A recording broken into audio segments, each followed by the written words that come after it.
Finally trying Chili's Triple Dipper. I got their Nashville Hot Mozzarella Sticks, Chicken Crispers, and Big Mouth Bites.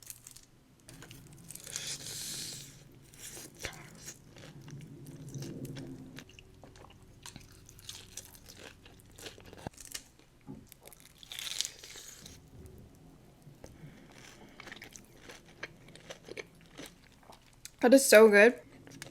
Now trying the Chicken Crispers. I got the original, like, plain ones.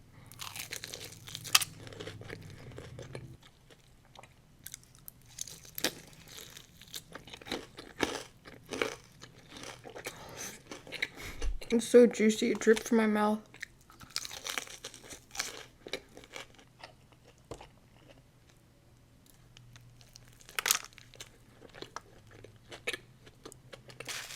Everything is so salty.